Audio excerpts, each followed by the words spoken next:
Hello and welcome. June is nearly over, and with it goes the last light of Pride Month. I'm sure that some of you have been celebrating by home bartending, and some of you may have attended events at your local gay bars. The pandemic ain't over though, folks. Remember that. Regardless, whether you've been in a bar or at home, gay bars may have been on your mind. After all, the most famous LGBT rights uprising was a little bar called Stonewall. Bars have been a long and deeply ingrained history in the LGBT community, for better or for worse. In an era before it was a remotely safe or even legal thing for American queer people to gather, they were places of community gathering where people could find love and friendship and dabble in some drag.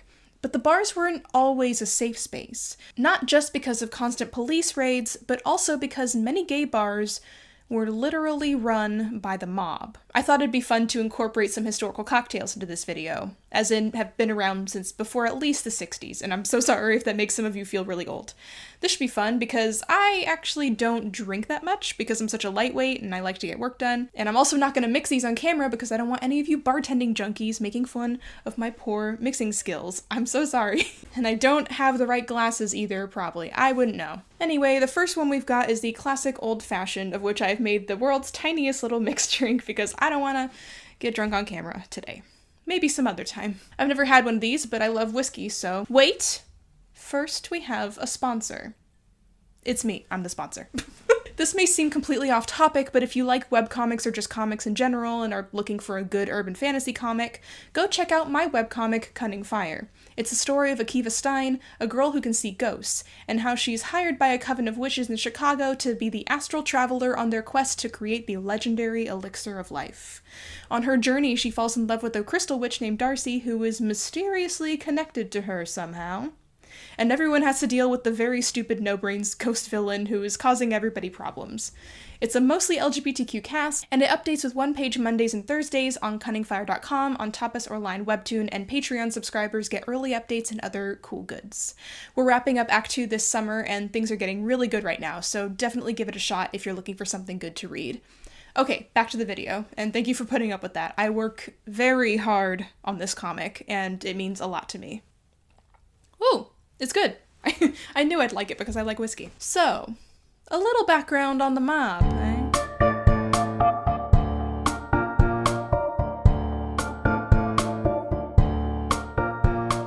I need to preface that this video will be centered on American history and also largely New York-centric, since we'll have to discuss Stonewall later on. New York itself as an island has always been dependent financially on its ports and docks. In a city like that with an incredibly high population, it's only natural that crime syndicates will take hold eventually. By the turn of the century, New York had the busiest port in the world. Its factories became filled with German and Irish immigrants, and then later on with Jewish and Italian immigrants.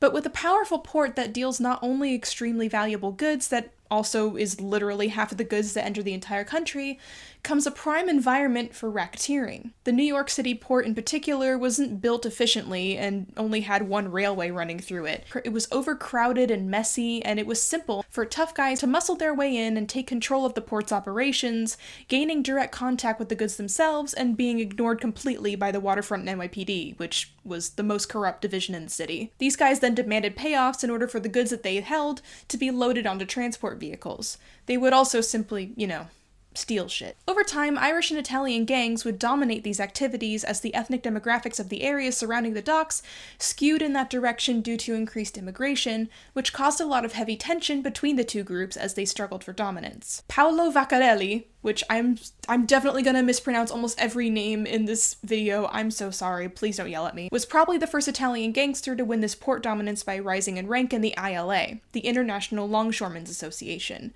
He later built ties with the Italian Mafia, which was gaining power by accruing loyalty among the Italian longshoremen, making it difficult for the ILA president to keep control. By 1931, there were 5 main mafia bosses in the families of New York City.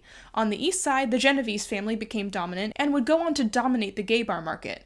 In the city of now 7 million, the mafia wanted to make a lot of money quietly, but weren't afraid to threaten or commit violence if that quiet was taken away. They preferred to skim money off the top of deals or have it simply given over without having to make a fuss.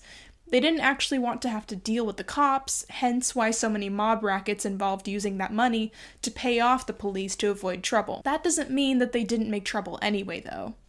Despite their core roots in stealing money from shipping corporations, the mafiosi grew a taste for intimidating small business owners who had a lot more to lose. What were they supposed to do? I mean, if you pissed off the mob, you and your loved ones could end up dead. Prohibition, which came on January 17, 1920, only enforced the mob rule of the city as speakeasies and liquor bootlegging became huge business, perfectly suited for those already established in the dealings of the shadows. People began moonshining and brewing in the basements of their residential buildings, and there was a lot of money to be made if you were young, resilient, and crafty enough. What wasn't brewed local was smuggled into the country by rum runners. A very similar situation was going on over on the West Coast, where pirates and bootleggers would steal and smuggle booze through the port of Los Angeles, stashing their stores in the Whiskey Flats area near the harbor. The New York rum runners would purchase crates of liquor from foreign markets like England, and then ship them over and dock a few miles offshore, when smugglers and speedboats where smugglers and speedboats would then come pick up the cargo and bring it in through obscure checkpoints in Long Island or New Jersey. But a lot of this was actually the easy part of bootlegging. The real danger came with distribution, where you were at risk of being killed or burgled in transit. By the way, side note now that I brought up webcomics, if you're into comics and 1920s bootlegging, definitely go check out Lackadaisy. It's one of my all-time favorites and what really inspired me to make my own comic. The bootlegging mafia empire came to a very swift end with Prohibition itself on December 5th, 1933. But that didn't end the mafia's reign in the world of bars. By the end of Prohibition, the Italian mafia had finally made its mark on the city and came out ahead of the previously dominant Jewish and Irish mafias. The Italian mafia, most of them Sicilian, worked with a dedicated clan mentality. As was explained in the book The Mob in the City, The Hidden History of How the Mafia Captured New York, the mafia families most closely resembled franchise companies. Rather than paying salaries, they simply allowed its members to operate under their names to make money in the underworld. Through this sort of franchise system, the mob began to establish a massive number of stores, theaters, bars, and clubs. And many of these post-prohibition bars, of course, were smart enough to cater to a vulnerable community that had nowhere else to go: the gay community.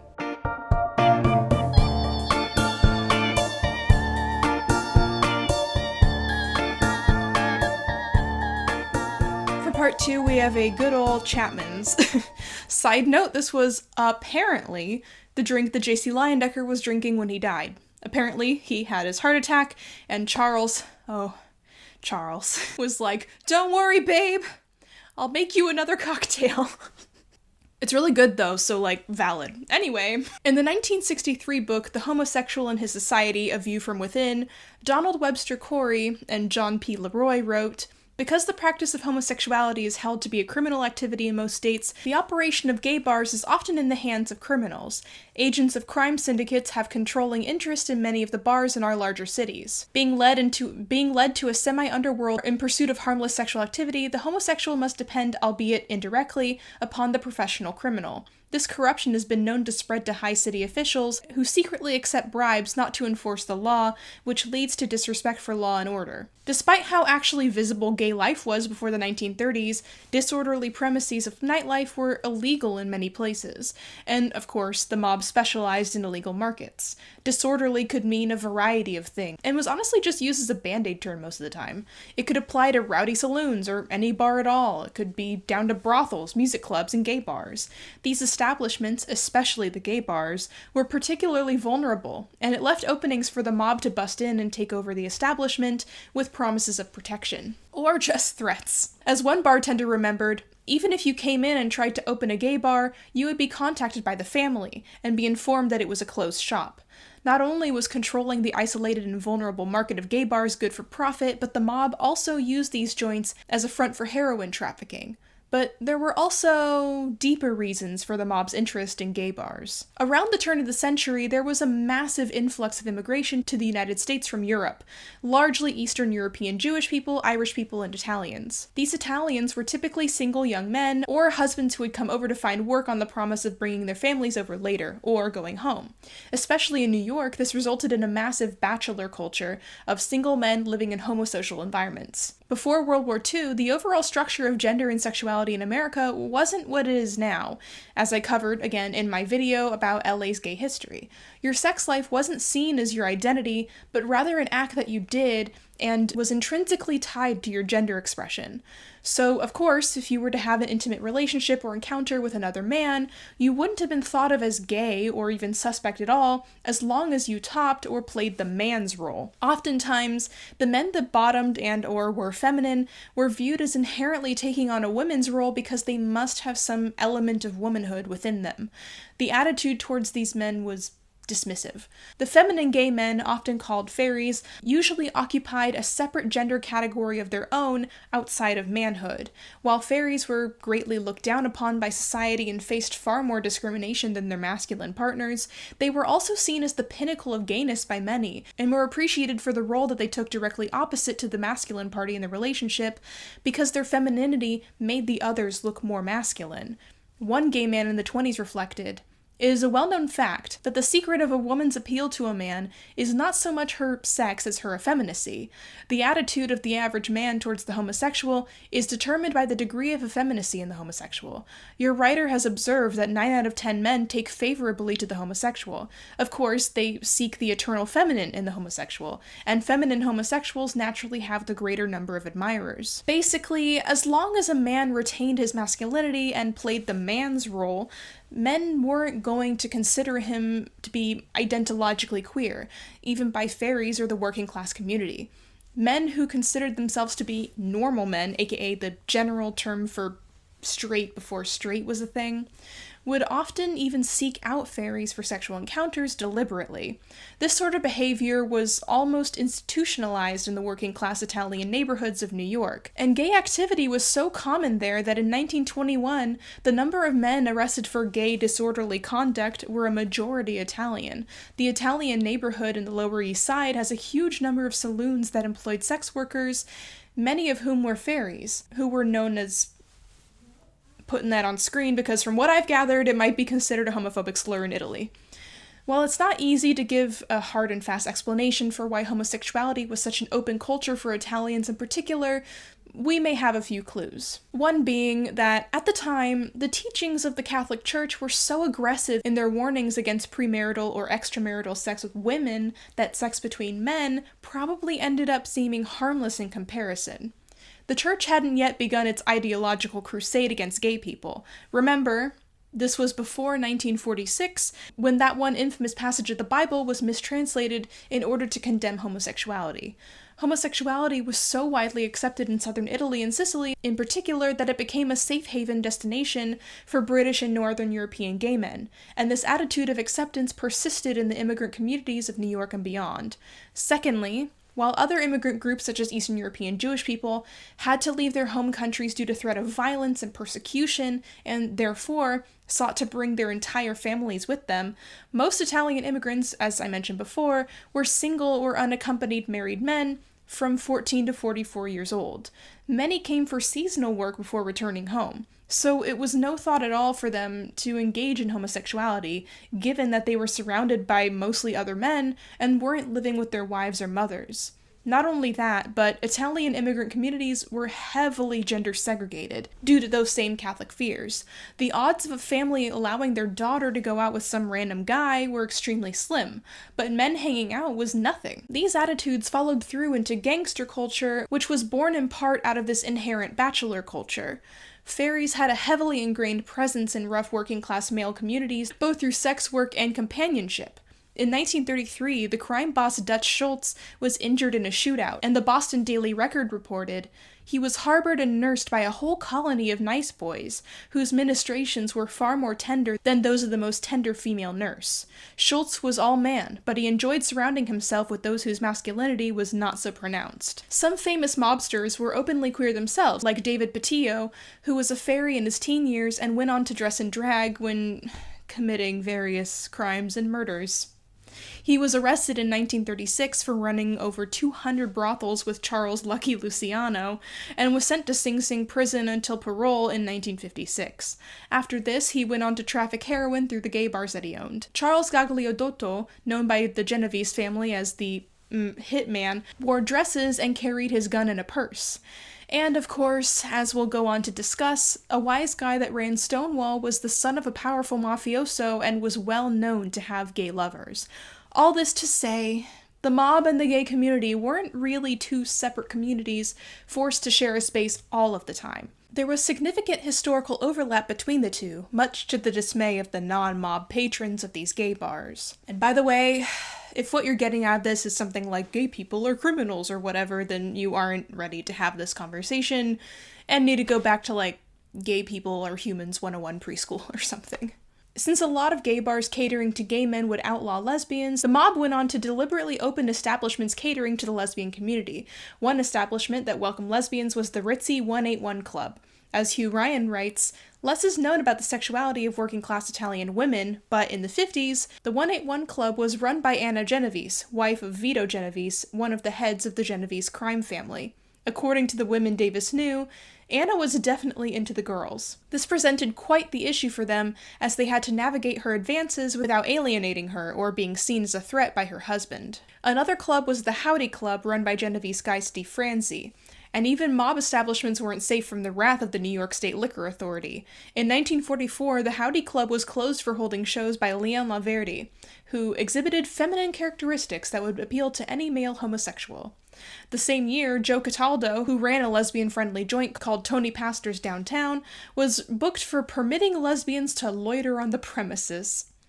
Despite this, the bar stayed open until 1967, when it finally had its liquor license revoked by NYSLA for allowing homosexuals, degenerates, and undesirables to be on the licensed premises. While it was hard to keep undercover investigators and the prying eyes of NYSLA away, most of the mob bars could effectively stave off police raids by paying off the cops well into the 60s. Not that it worked all the time, but it did have an effect. It was certainly more protection than a non-mob bar would have had. But since they didn't have a lot of competition, mob-run bars could charge sky-high prices for disgusting goods and conditions. Many of the lower-end bars weren't kept up well and poured watered-down cheap booze into brand-name bottles. The cups and dishes were washed by simply dunking them in a tub of water. The conditions were also this poor because when a family member wanted to open a new joint, the mob family would only provide a limited amount of money to get them started, and then it was up to the owner to keep up a profit. They ended up cutting corners in part because of this. They didn't want to invest too heavily in booze because if the authorities came and raided, they could lose expensive stock. This, paired with the still regular police raids well into the 60s and 70s, and the backdoor crime activity from the owners, was rising into rage and resentment from constantly victimized patrons. In the 50s, anti-mob activism started up, in particular with the Mattachine Society. Mattachine leader Richard Leach said in 1967, "The Mafia has been in business for years, primarily because the legal setup has been such as to discourage legitimate businesses from operating gay bars." All of this, of course, came to a head during the legendary Stonewall Uprising.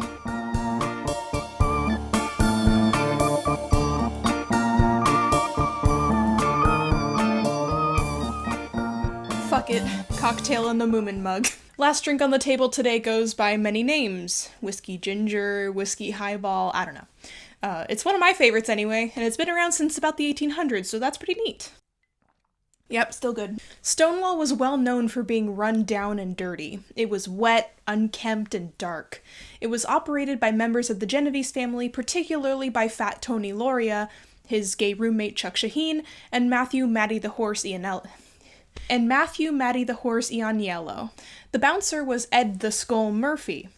According to Gay City News, Ianiello, who died in 2012, and his business partner, made bar owners take out loans from them. If the owners fell behind on payments, they seized the businesses and incorporated it under a new name with a front man operating it. They owned bar equipment and vending machine companies and made bars and nightclubs use their vendors. They skimmed profits from businesses they owned. The bar made about $1,200 in monthly payoffs to the NYPD in order to operate without a liquor license, and know ahead of time when raids would happen. These dealings didn't account for Seymour Pine, a vice cop who was investigating Stonewall for Mafia activity. When the cops showed up to raid, the patrons finally had enough. Monty Manford, a gay man who was there that night on June 28th, reflected, "It wasn't my fault that the bars I could meet other gay people at were run by organized crime. Because of the system of official discrimination on the part of the state liquor authority and the corruption of the local police authorities, these were the only kind of bars that were permitted to serve a gay clientele. None of that was my doing." anything. The mob bar owners kept an iron grip on the LGBT community through blackmail, murder, arson, and assault. In fact, running the LGBT community businesses was so lucrative for the mob that many separate crime families actually cooperated with each other. Gay City News continues, in 1971, a task force comprised of the NYPD, the Federal Bureau of Alcohol, Tobacco, and Firearms, and the IRS raided 9 after-hours clubs in Manhattan. 6 of the 9 are either listed in LGBTQ bar guides from the time or are known to have served the LGBTQ community. Among the 28 people arrested were Paul DeBella, a member of the Gambino crime family, his stepson Nicholas DiMartino, and Hubertus Sheed, according to the New York Times. The Knapp Commission reported that DiMartino and Sheed were frontmen for Gnaniello, suggesting that there were some cooperation among the Mafia groups. This may explain why the Stonewall was known to have been operated by the Gambinos, but owned by Gnaniello. Some accounts conflict here as to which family truly operated Stonewall. Some say it was Gambino, and some say it was only the Genoveses. In Eric Marcus's oral history anthology Making History, Sylvia Rivera recounts her memories of the night of the Stonewall riots. I don't know if it was the customers or if it was the police, but that night everything just clicked. Everybody was like, why the fuck are we doing all this for? Why should we be chastised? Why do we have to pay the Mafia all this kind of money to drink at a lousy fucking bar?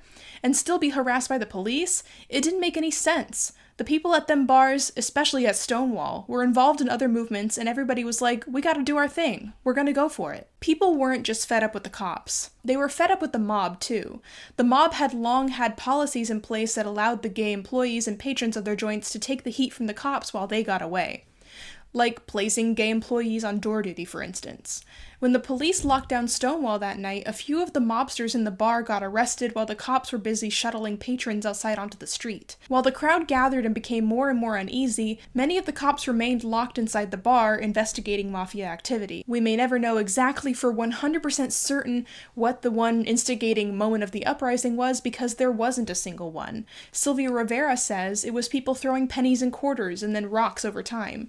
She also remembers her friend Tammy Novak punching a cop on her way into a paddy wagon. Witnesses like Jim Farrat and Harry Beard say that it was the moment that a lesbian, probably Stormé DeLarverie, was arrested and roughed up by a cop, but fought back and screamed at the fellow patrons to do something.